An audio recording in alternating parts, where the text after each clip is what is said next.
Good morning, everyone. My name is Kristen Gragnola, and I've had the honor of being the president of the Saratoga Foothill Club this year. If you're a member of the Saratoga Foothill Club, would you just raise your hands for a moment? I know you're all around here. So glad to see so many of you here today. I would like to thank David Eshelman for the beautiful piano playing he's been doing today. On behalf of the Saratoga Foothill Club and the City of Saratoga, I am delighted to welcome you all to our Memorial Day observance. The Los Gatos chapter of Daughters of the American Revolution is honored to present this wreath, and they're all around here. Where are you, ladies? They present this wreath in memory of all those who have given their lives in defense of our great nation. Each of their members can trace her lineage back to a patriot who fought or aided in the Revolutionary War. Our hearts are full of gratitude for the freedoms won and protected by those we remember today. We honor all men and women to whom this day is dedicated, especially those fine young men to whom this arch is dedicated for their service during World War I. We are also presenting this wreath as a symbol of our unity and gratitude and pride that the people of our community have risked and sacrificed so much for our continued freedoms. May each generation live in peace, work for freedom, and remember their blessings, granted by those who have come before. And now I'm going to hand the microphone to Shreya, who's from Girl Scout Troop, who's going to lead in the flag ceremony.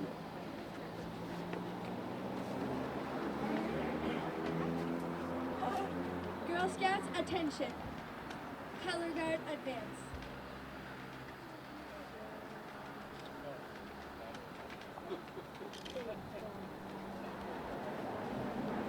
Color Guard, post the flags.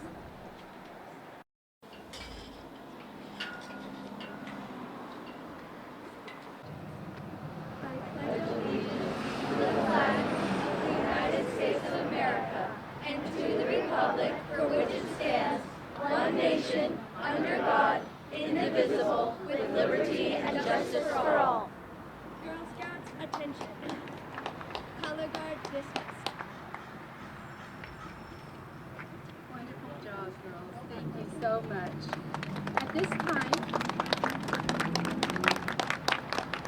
At this time, we invite you to walk with us up Oak Street and enjoy the patriotic decorations on many of the houses on the way to Madronia Cemetery, where you will see and hear tributes. There will be speeches and songs, the annual placement of laurel sprays on the veterans' graves, prayers and reflections, as well as taps being played.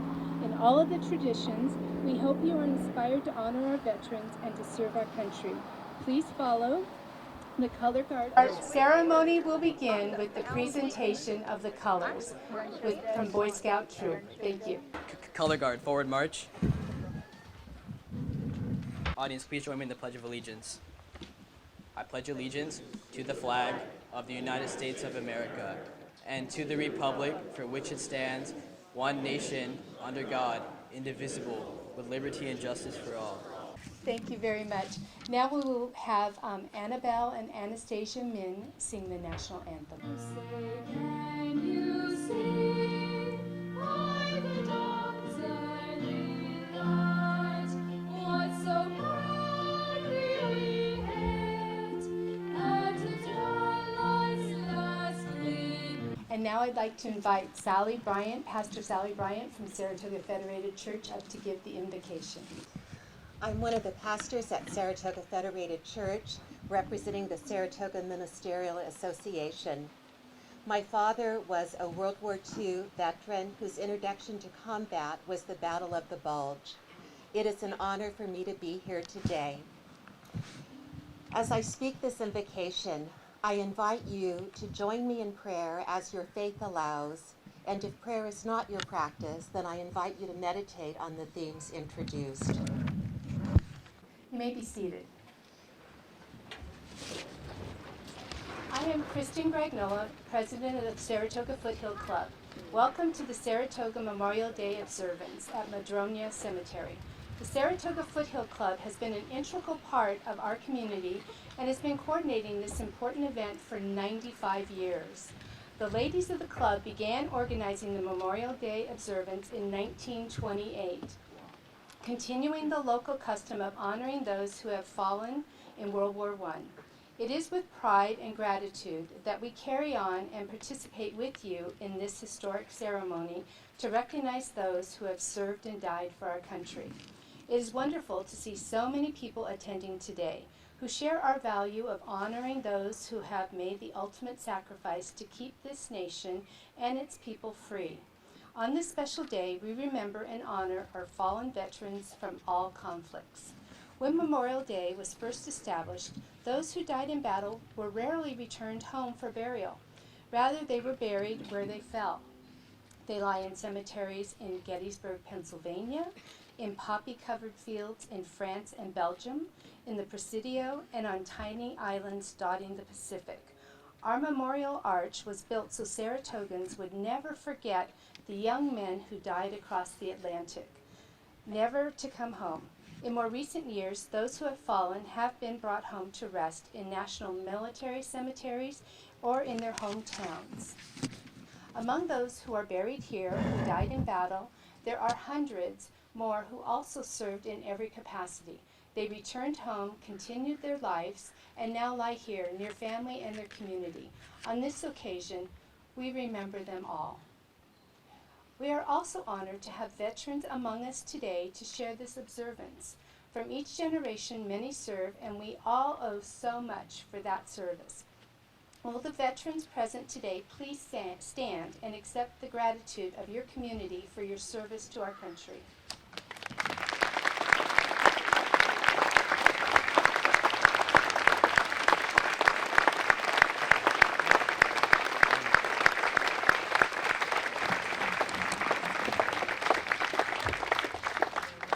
Thank you so very much.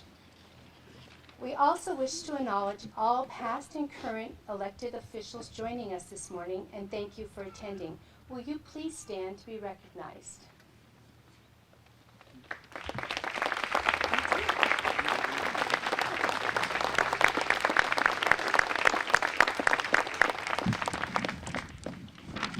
Thank you. It takes many people to put on this community event. So we thank all volunteers, but especially our young volunteers who have joined together to serve today. Girl Scouts, the Boy Scouts, El Sereno 4-H Club, students from Redwood Middle School and Saratoga High School. Thank you to their parents and teachers who guide them every day to respect and value those who have kept us free. Our thanks also go to Daughters of the American Revolution, Las Gatas Chapter, the Church of Jesus Christ of Latter-day Saints, the City of Saratoga, the Saratoga Fire Department, County Sheriff's Department, the staff of Madronia Cemetery, who are our hosts today, to all individuals who have contributed to the ceremonies, and of course, the ladies of the Saratoga Foothill Club. Now I am pleased to introduce Saratoga's Mayor, Cookie Fitzsimmons.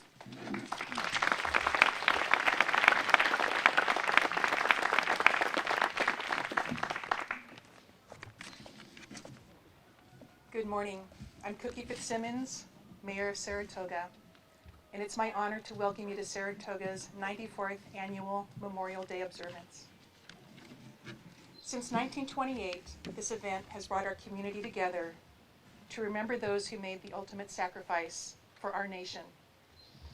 I want to express my gratitude to the Foothill Club for their dedication to organizing this meaningful event year after year. Memorial Day calls upon us to remember the brave men and women, regardless of background or generation, who answered the call of duty, leaving behind families, dreams, and futures. They protected the cherished freedoms of our nation. They represent the triumph of the human spirit and unwavering determination to protect our nation's ideals. We hold immeasurable admiration and heartfelt support for these heroes. May their bravery and selflessness inspire us to be better citizens and to work towards a brighter future. Thank you for being here as we observe this day with reverence and gratitude. Thank you.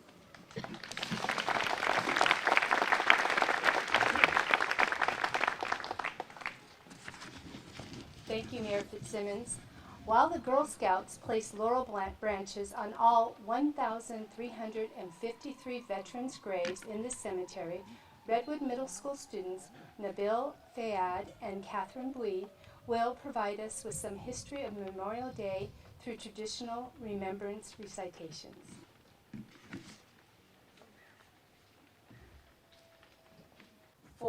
7 years ago, our fathers brought forth on this continent a new nation, conceived in liberty and dedicated to the proposition that all men are created equal.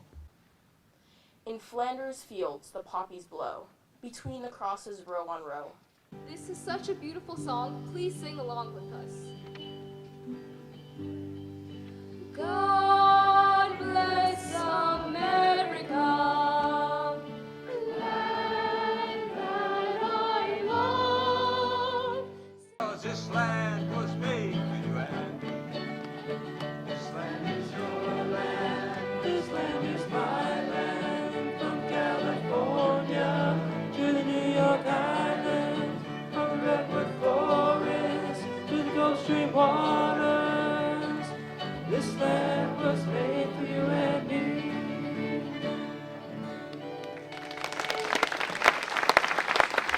Well, good morning, everyone.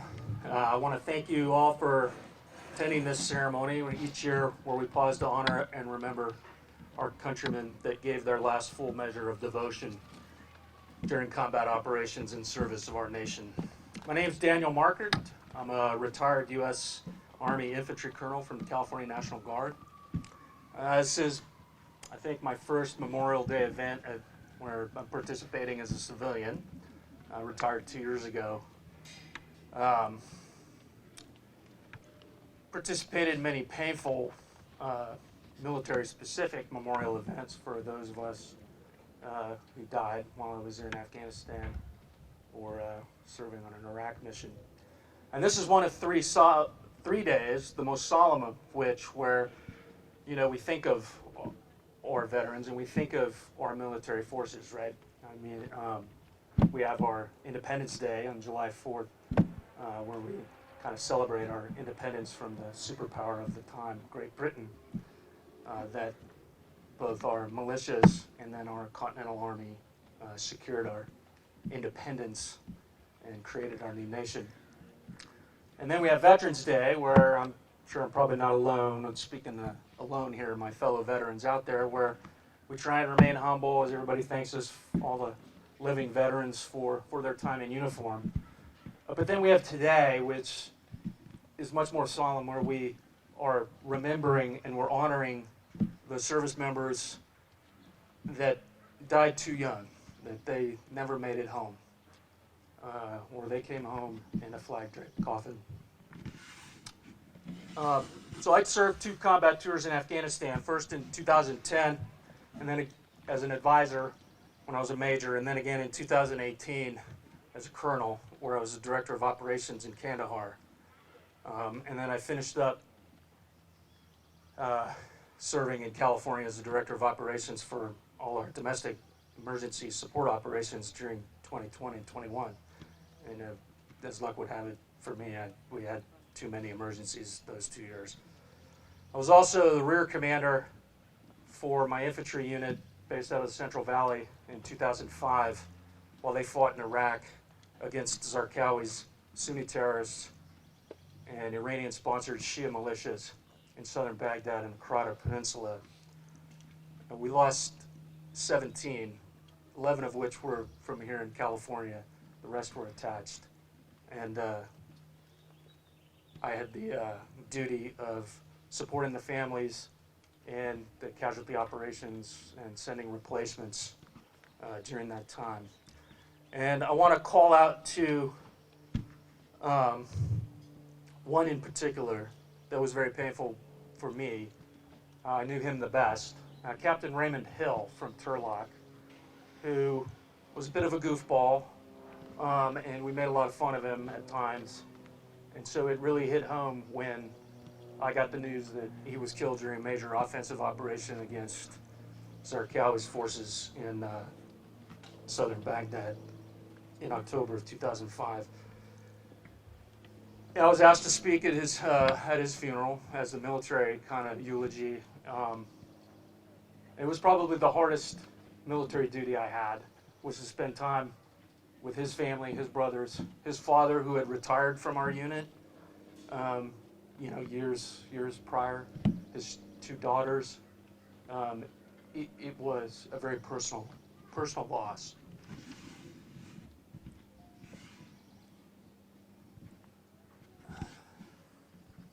I mean, it's cliche, but he died doing what he loved. He actually didn't have to be on that particular mission, but he made sure that he was, because he wanted to participate. And he was the kind of guy that never wanted to be left out of the team doing the hard jobs in the hard places. And now for Saratoga, here I did a little homework for this. Saratoga and its neighboring communities have sacrificed 22 of their sons on the battlefields of Iraq and Afghanistan since 2002. Of the 294 killed in action in Vietnam from Santa Clara County, 6 were from here in Saratoga and 9 from neighboring Cupertino. And I see a Korean War vet here. The Korean War claimed 15 from the area of Santa Clara Valley. It's a little tougher to pin down where exactly some of these people were. So 346, I think is the count, that died too soon in service to our great nation and our communities here at home. They left behind family and friends to grow old in anguish at the foreclosed futures of their lost sons, husbands, fathers, brothers, and cousins. And what do we owe them? What do we owe their legacy? What do we owe their families? Some of the people have already mentioned that in our earlier discussions in their speeches. What was their sacrifice for? Each year on this day, we have a chance to reassess. What does that mean? All wars have been contentious. It's kind of their nature. The costs are high. They're not borne equally. In the last 50 years, our wars were championed as wars against the tyranny of global communism or transnational terrorism, and they've been criticized as wars of hegemony and economic power. The stories of the champions and the stories of the critics are not mutually exclusive. Our nation was forged in war against the global superpower of that age, and then reborn in a war against ourselves that the ladies mentioned in the Lincoln's inaugural address. In that great moral contest against slavery.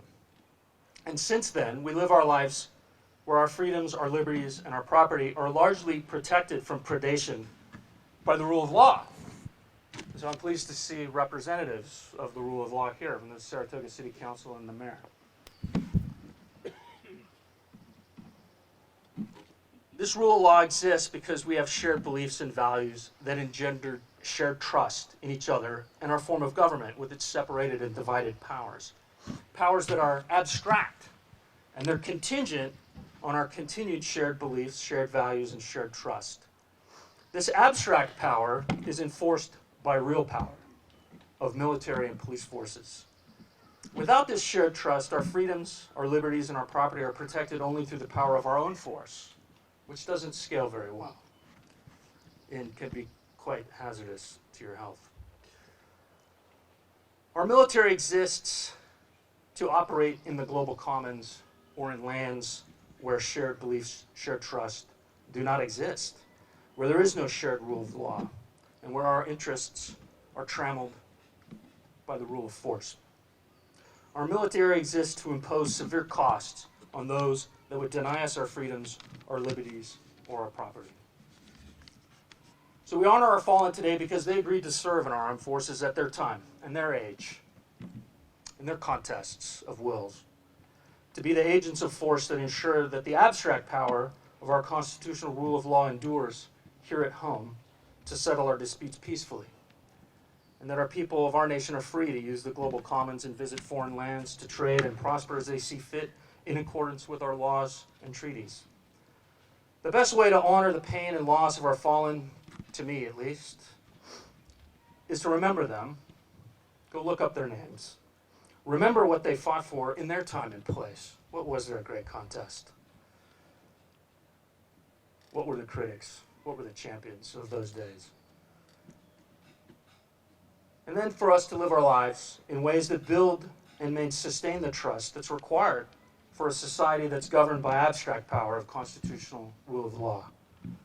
Without trust in each other, without trust in our institutions, that we won't be exploited by our own rule of law, and that then, without it, there is only the rule of force remaining.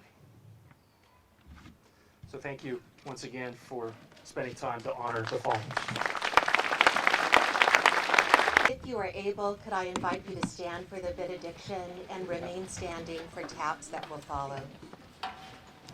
Creator of heaven and earth, we thank you for those who have shared with us this day. We thank you for the new generations you are bringing forth, for the young men and women who currently serve in our armed forces.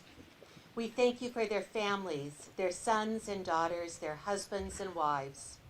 Continue to strengthen their relationships, grant them good communication, enduring patience, loving faithfulness, and keep them safe in your tender care. And on this day, we pray for peace in our nation and in our world. May we treasure each day you give us. May we grow in a spirit of community, serving each other, recognizing that we rise or fall together. Help us to consider the needs of others and save us from prideful self-seeking. Inspire us to live with purpose, that we might leave a good legacy for our children. May we leave a blessing in our wake and pass on to future generations a bounty greater than that which we ourselves have received and enjoyed. May future generations recount the decisions we make today with thanksgiving and pride. May it be said of us that we lived our lives in good stewardship of the earth. May we always be mindful of the precious grace we have received from your bounty, that we are a people so richly blessed. Let us depart in peace and in love and charity with our neighbors. May God's blessing be with us all. Amen. Thank you, Sally.